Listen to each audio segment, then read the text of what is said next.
Welcome back to the First Team. I'm Joe DeLeone. Joining me, as always, my two co-hosts, Matt Sims, former NFL and college QB, founder of the Sims Complete QB, and Ryan Roberts, recruiting analyst for Irish Breakdown. Today, we've got our Week 6 top performers, guys that balled out last week that we're going to be talking about.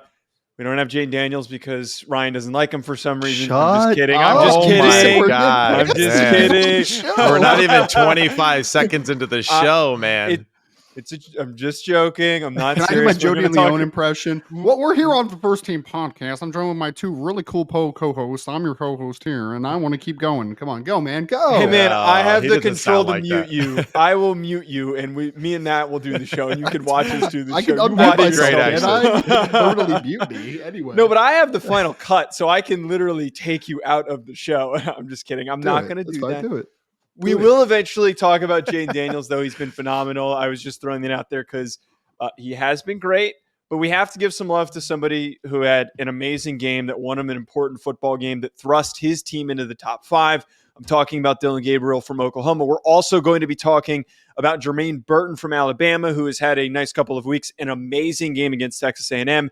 And then lastly, we've got a defensive guy, Laiatu Latu from UCLA, somebody I loved in the preseason. All that coming up on today's show. Starting us off with Dillon Gabriel, though, guys. I was extremely impressed by his pocket presence. That final throw, we'll also give credit to Walter Rouse for blocking 2 guys at once, but that final throw with pressure in his face to deliver the ball back of the end zone, important spot, he did that all game. He also did a really good job of evaluating when to run when the run game was not developing for that Oklahoma offense. I know he's not a big guy. I know that he's not going to be a first-round pick because there are some physical limitations. But if someone like Brock Purdy is getting the shot that he is, I think Dillon Gabriel maybe shows some signs of similarities, but just in general looked really, really good this past week. I want to throw it to you first, Matt. What do you think? I appreciate you throwing it to me instead of kicking it to me, my man. But so it's really it's just a corny joke to go into what we were discussing earlier. Dillon Gabriel played phenomenal. Biggest stage, for Oklahoma for him this season. Are they a real contender in their conference? Or is it Texas is back and all of that jargon that we've been continuing to hear? This dude played phenomenal. Texas was the better football team. Texas, when they watched the film, was probably sick when they were watching this game because they're more talented. They have more depth on both offensive line and on lines of scrimmage, and they just have better skill players. And Dillon Gabriel really was the equalizer in this game. Didn't commit any turnovers, protected the football, understood the situation of the game, played the way he needed to according to what the down and distance was, what his team needed at that moment, making big throws across the field, which in college hashes, massive, unbelievable that he could spread the football outside the numbers the way that he did against a very talented Texas secondary. And his overall toughness. I mean, the dude really moved well in the pocket, like you said, had great vision as he was moving. The 2-minute drive to ultimately take the lead to win the football game, probably one of the greatest moments in Oklahoma history. And it encapsulated how the rest of the day went. Dillon Gabriel performed above and beyond and really set himself up to potentially be a Heisman candidate person as the season continues to go, because he's going to continue to put up big stats. They're going to continue to be aggressive throwing the football down the field, and their opponents for the rest of their schedule isn't as scary as what they saw in Texas. So Dillon Gabriel played phenomenal and was extremely impressed and enjoyed the watch. I feel like everyone underestimates Dillon Gabriel, and it's pretty easy to do so. Obviously, we'll talk about, he's from Hawaii originally. He came in right after Mackenzie Milton, after he had his terrible catastrophic injury during his UCF career. And then he ends up transferred to Oklahoma. And Oklahoma lists him at 5'11", 204. For the Oklahoma people out there, give me a break. He's not 5'11", and he's not 204 pounds. Both of those are very false. He has a long release as well. Arm strength is minimal. I mean, this kid's not an incredibly talented football player, but he's a very good college football player because he understands his limitations. He understands how to win, more importantly than understanding limitations. And you saw that in this game. I mean, I'll be full transparency. I picked Texas to win this football game by 10 points. I picked it 31-21. I thought Oklahoma is very improved, which obviously wouldn't be a 49-0 game like it was last year. It was going to be much more competitive. But I agree, Matt. Texas is the better football team from a talent perspective. I think it's pretty substantial at this point. Like, I think they are substantially the better football team. Oklahoma, though, and I'll give Oklahoma credit because I've been very critical of that coaching staff, especially very well coached coming into this football game. The team was very disciplined. I think they understand. Jeff Lebby's doing a really good job with that offense. I think he understands what the moving pieces and how to take advantage of their strengths. Brett Venables obviously has that defense playing at a much higher level than it was last year, which is to be expected since Brett Venables is a great defensive mind. But Dillon Gabriel, man, put on an absolute show in this one. And the key thing for me is that he made some big plays. He made some plays with his feet, which were more important. I think he ran for over 100 yards in this football game well. Yeah, he did. Yeah. But he was also mistake-free. He didn't kill himself in this game. The big difference between the two quarterbacks in this one, Quinn Ewers made a lot of really great football plays in this game as well. And Quinn Ewers played phenomenal. I mean, he only threw 6 incompletions. So you're right. He played great. Sorry to cut you off. Oh, no. It's perfect context because I actually thought that Quinn Ewers played really good football.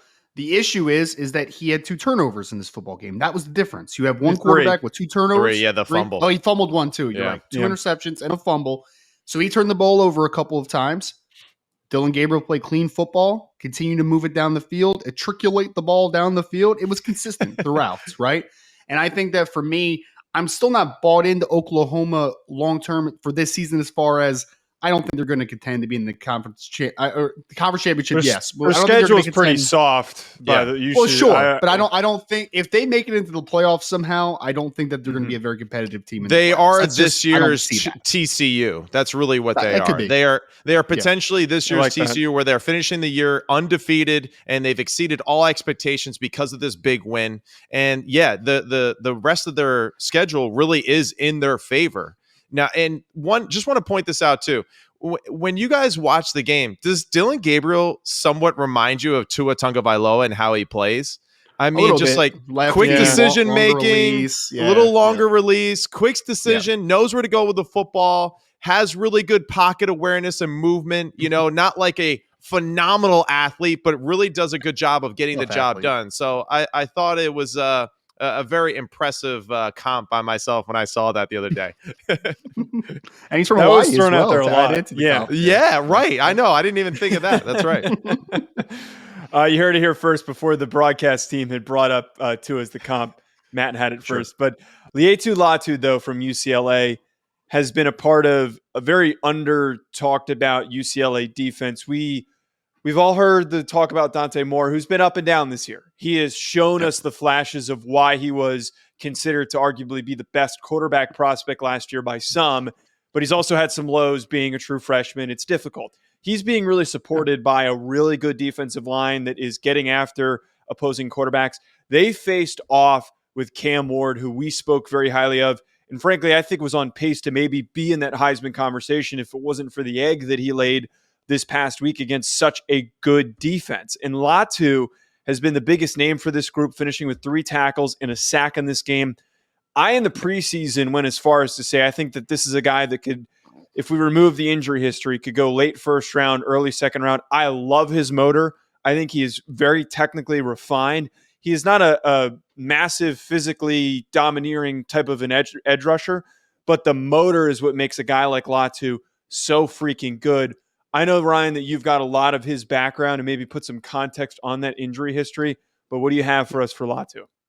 You're not going to kick it to me? How about you? Can you long snap it to me real quick? Bring that up one more time. I will. I'm sorry, Joe. In Slack. I'm sorry, Joe. I opened up a can of worms for you. You did. I said it in Slack to Ryan. When I'm back in New Jersey, I'm going to fight you in a Dunkin' Donuts parking lot. Right. You don't live in Jersey. You live in New York. You.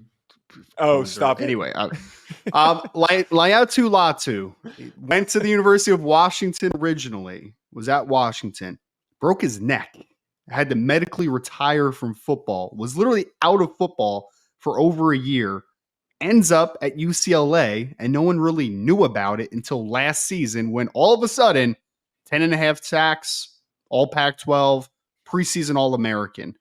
He is going to be a very interesting NFL draft prospect because he is 6'4", 265 pounds, looks the part, has a similar background to Jalen Phillips, who was actually at UCLA and transferred to Miami and then also had to medically retire because of concussions. Not a neck injury, but still medically retired at one point. But Latu medically retires, dominating, 6'4", 265, good athletes. I think he's got really good nuance to his game. And I think that he plays with the tremendous efforts as a rusher as well. All those things together, you look at him on paper and I'm like, might go in the first rounds, right? Like that might be a first round pick right there. But neck injury, right? Medically retire. Those things have to be sorted through a lot. Like that's a lot of baggage on the background. So got to figure out what the medicals ultimately look like for Latu.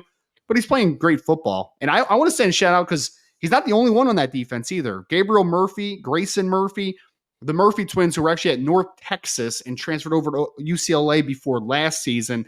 This defensive line is very, very good at UCLA. Who would have thought with Dante Moore as a true freshman having his up and downs that we would call a Chip Kelly-led team a defensive team? But UCLA is that right now, and they are a very good defensive team. This isn't just a solid defensive team and a below-average offensive team. This is a legitimately good defense at UCLA, and Laiatu Latu is a big reason for that. Make sure you check out BetOnline for all of your sports betting needs. For anything that I do betting related, I go on over to betonline.ag and I use promo code BELIEVE50. BetOnline has all of the latest updated odds for the NFL and college football seasons. Anything you need, whether it's futures, live in-game betting, no matter what, your football betting needs are met at BetOnline. And again, make sure you use that promo code BELIEVE50, BLEAV50 to get a 50% welcome bonus on your first deposit. BetOnline, where the game starts. Yeah, and I want to just add the reason why I think this UCLA team has been just performing lights out this year is because DeAnthony Lynn, the son of Anthony Lynn, who is currently the assistant head coach and running backs coach in San Francisco, former NFL fullback, and a longtime head coach assistant to Rex Ryan with the New York Jets. This is a guy that has been grown up in football, has been around the game as a coach and a player for his entire life. He was an assistant, a quality control assistant, in the NFL for multiple years under Rex Ryan, and then followed his father over to Los Angeles when he was the head coach out there.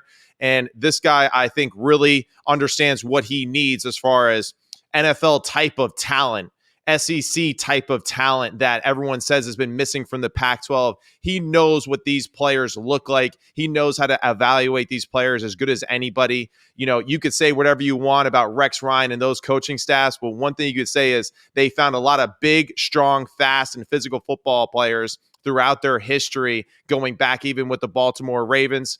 Anthony Lynn, his father, was one of those football players that was under Mike Shanahan of those great Broncos teams that won Super Bowls. So DeAnthony Lynn and his experience has been an unbelievable shift as far as the powers out in UCLA. And now with that combination of Chip and him on the defensive side of the football, it's going to be a very dangerous football team. And it's going to give guys like Dante Moore, like you mentioned, time to learn on the fly. But man, I'm excited what I've seen so far from Dante Moore too. So a lot of good things to be happy and excited about if you're a UCLA Bruins fan. Yeah, that team right now is looking pretty good. And for the long-term future, the development of some of these guys is going to help that defense for UCLA carry Dante Moore as he progresses and improves as a player.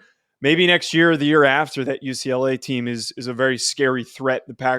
I can't say the Pac-12 anymore, but the Big Ten. The Big Ten. In the Big Ten. Once he gets to that full development point, he still continues to show some positive signs.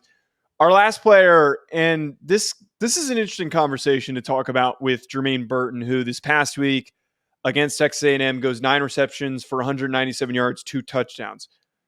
Burton's a talented player. He had a good game. There's obviously things that we can take away from his performance, but there's a fun conversation to be had philosophically for the offensive play calling for Alabama, because it's kind of like Golden State Warriors-esque offense in the sense that they're running the ball, they're trying to get Jalen Milroe and all the running backs involved running the ball, and then when they try to throw it, the only success that they have seemingly is when they just throw the ball deep.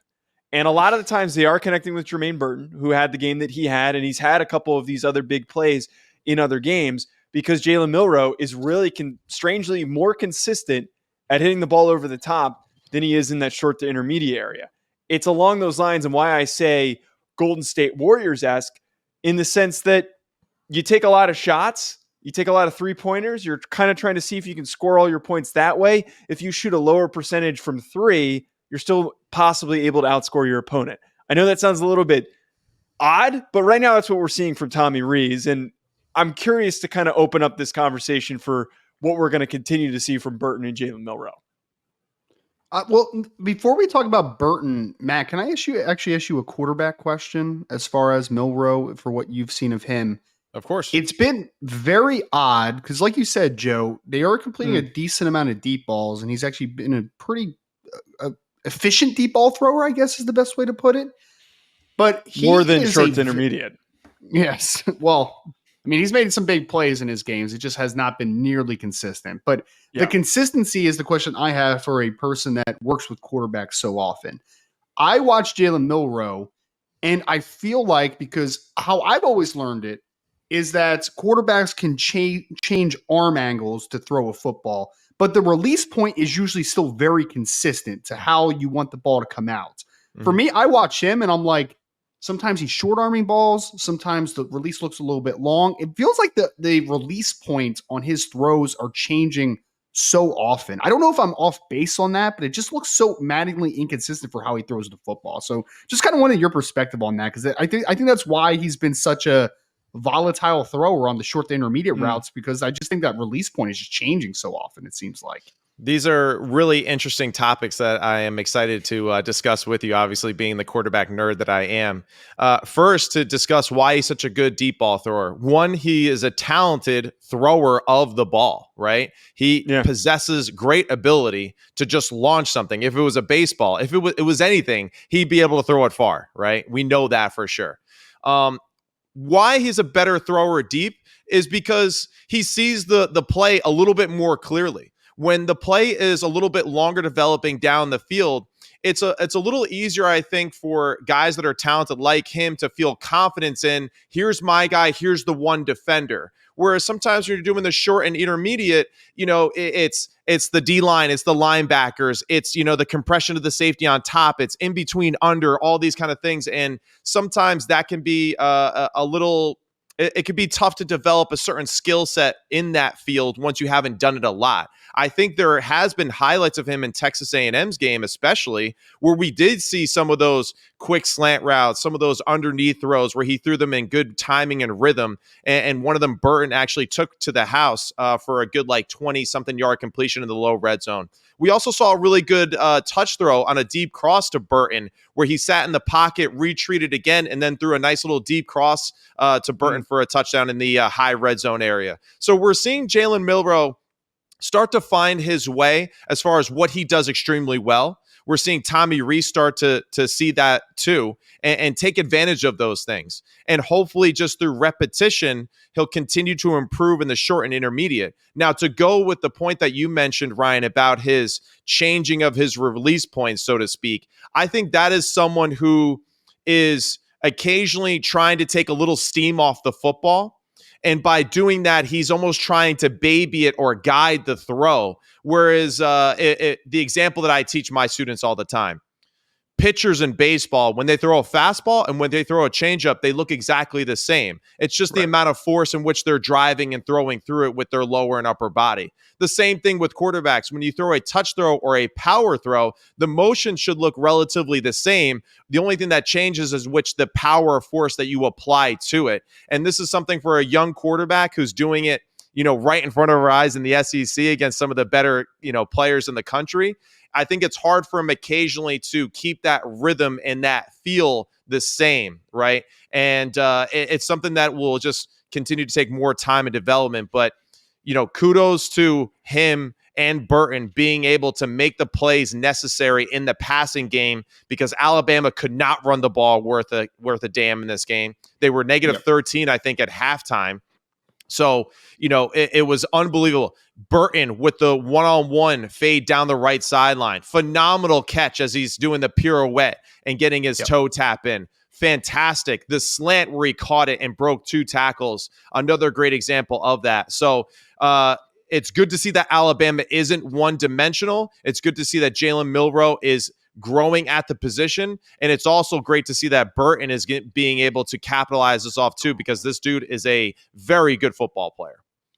I'm very fascinated just talking about this stuff and just in general by this offensive approach, because not a lot of, I can't really think of anyone else who's effectively done this. And if you really break it down, why it's making sense, the stuff that you just talked about from the quarterback's perspective, where he's not really seeing the field the way that he can just yet, short to intermediate. And you can kind of see that with Milroe. It seems like he's really just processing things slowly. It's kind of the Daniel Jones effect where you see in the pocket of things aren't coming quickly. And that's what leads to some of these interceptions, some of these incompletions. It feels like when we're going deep with Jalen Milroe and to guys like Burton, a lot of that thinking is removed. He's being a little bit more natural of an athlete.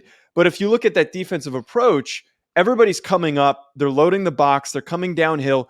They're trying to prevent Milroe and that running back group from picking up any yards, that it is leaving that over the top. It's just such a fascinating approach. And I do give Tommy Rees some credit for just saying, nothing's really working right now. Well, let's just try this. This is not exactly the most efficient and effective way to usually produce yards. And it's actually working for them.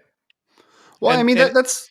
So, go ahead. I was just going to say, Matt, like that's what good offensive coordinators do, right? Like you adjust to what the team that you have is and what their skill sets are and what their strengths are, right? So Jalen Milroe right now is seeing the ball a lot better the deeper you get down the football field. So dialing up some of those shots and some of those chunk plays, that's probably the best for this Alabama offense right now. I mean, the kid threw for over 300 yards this past week, so obviously it worked. And I mean, just quick shouts, obviously we're talking about Jermaine Burton here. This was a kid that I was excited about coming to Alabama before last season because he was at Georgia, but you would see the occasional flash play of the same things you're seeing now of ability to create chunk plays and create explosive plays. And it just hadn't really hit last year. Like it didn't really come to fruition. There was still good, but there was still a lot of just wanting more, right? And the consistency factor that you talked about, Milroe, it's going to be the same for Burton for me moving forward. I think that kid has a lot of athleticism, really good speed, really dynamic football player athletically, but can he do it on a week-to-week basis? That's really what I'm hoping to see. And obviously it was great. It was a great sign to see him go for almost 200 yards, 197 in this victory. The one thing I want to highlight too for Burton that I was really impressed with is just his physicality at the position. It's something that we're seeing more and more in the SEC, especially, but also across the country. Just these guys that are almost kind of built like running backs at the receiver position, strong-legged, strong upper body, really good with contested catches, and typically makes the first guy miss or breaks the tackle very consistently. So it's going to be a really good 1-2 punch. And Alabama is still a team to be concerned with in the SEC West. And despite their headaches that they've had, they still are the most consistent football team in that division. Yeah, we're really going to find out if this is replicable against the best teams that they play. And it's funny because the Alabama schedule for the rest of the way is it's not that tricky. And one of their biggest, most difficult matchups is going to be against LSU, which is a terrible defense. So they're probably going to be able to throw the ball easier than they ever have. So that's obviously something fun to monitor. And we're going to see how that all turns out the rest of the season. At Joe DeLeone, at Sims Complete QB, at Rise and Draft. Thank you folks for tuning in. As always, hit that subscribe button and we'll be back with more. Toodles.